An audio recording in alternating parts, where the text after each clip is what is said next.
Hola, Aquaba, and welcome to another exciting edition of 5 Orange Vibes, where we bring you updates on what UNFPA Ghana has been up to over the past week. Today, we'll be engaging you on some key moments UNFPA Ghana experienced all the way in Costa Rica, so allow us to indulge you.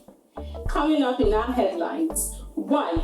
UN commemorates First International Day for People of African Descent. 2. Vice President of Costa Rica calls for the elimination of inequality.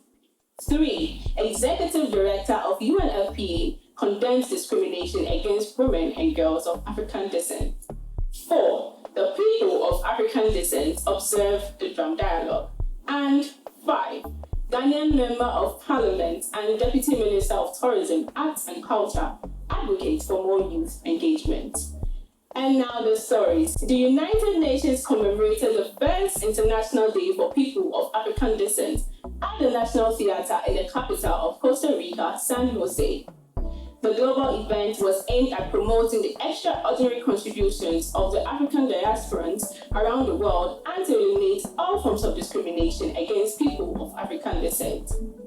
To highlight this landmark event, the Costa Rican government extended an invitation to the government of Ghana with a 14-member delegation led by the Akwemuhene, His Royal Majesty Odinihu Kwafu Akoto III. Let's catch a glimpse of His Royal Majesty's grand entry.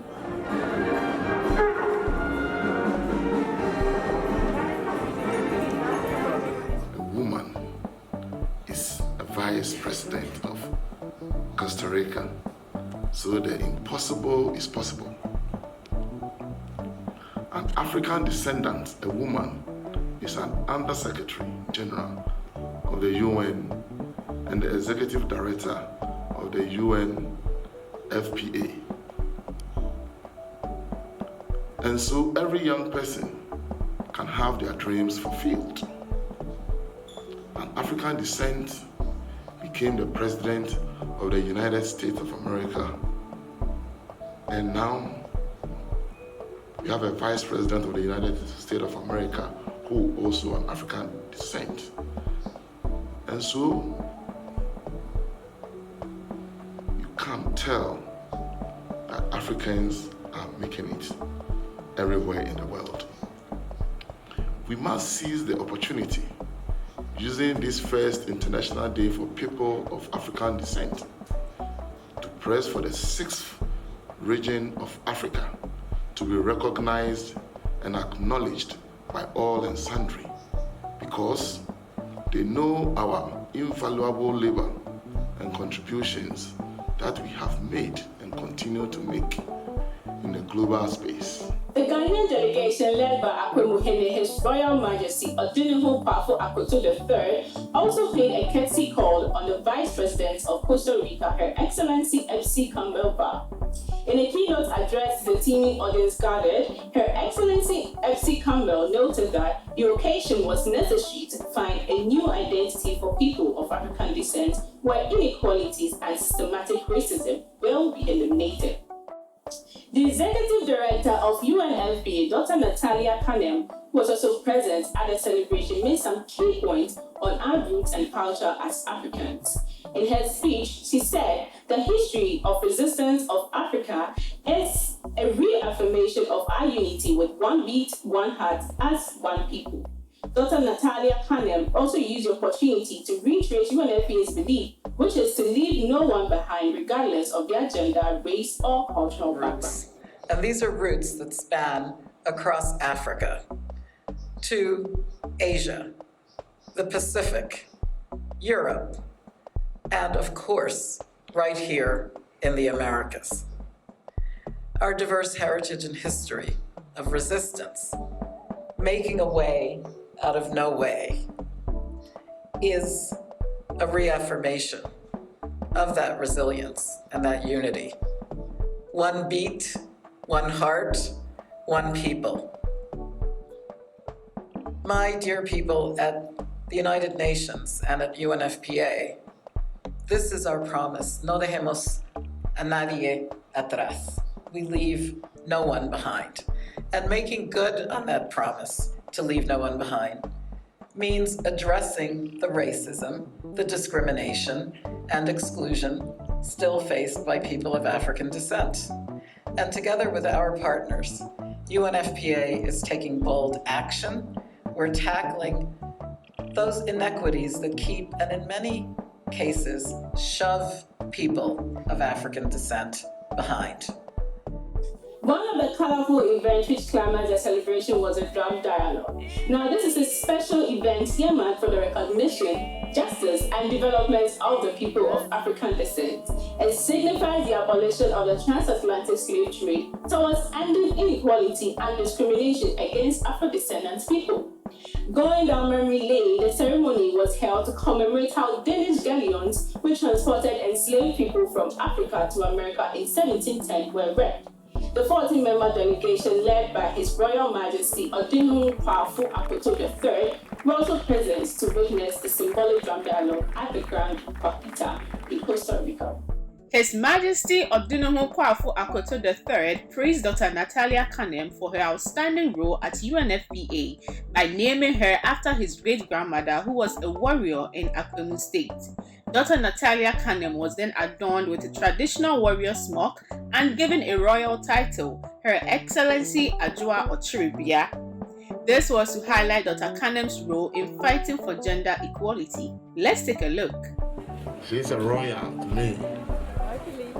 And because of that, I am naming her after my great-grandmother, who was a warrior in Akwemu State. And her name is Ochiribia.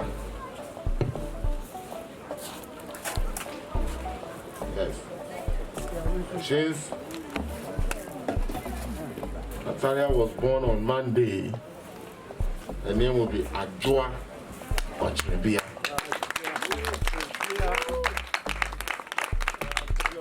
Because she's a warrior, I'm giving her an attire of a warrior.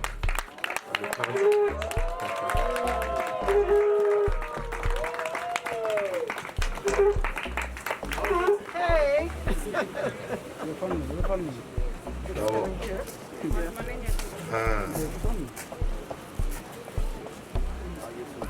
Yes.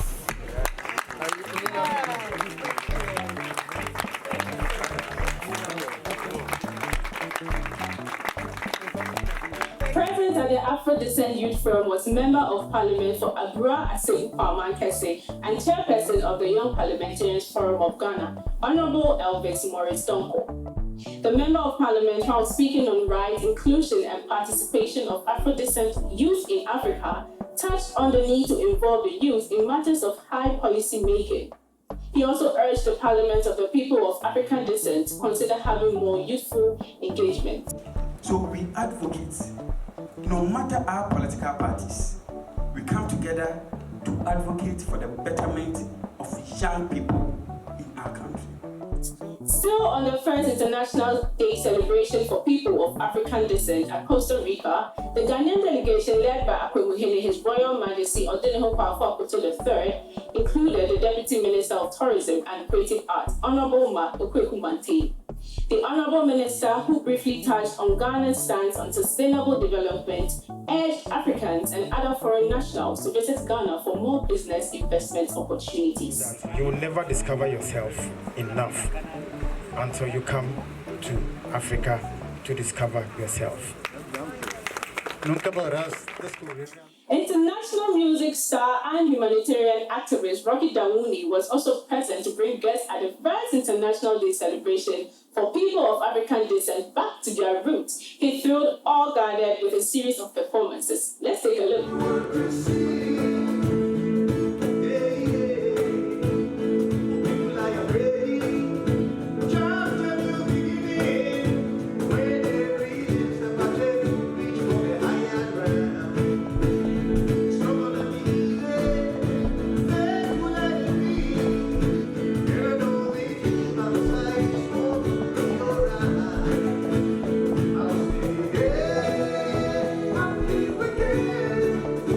Shining like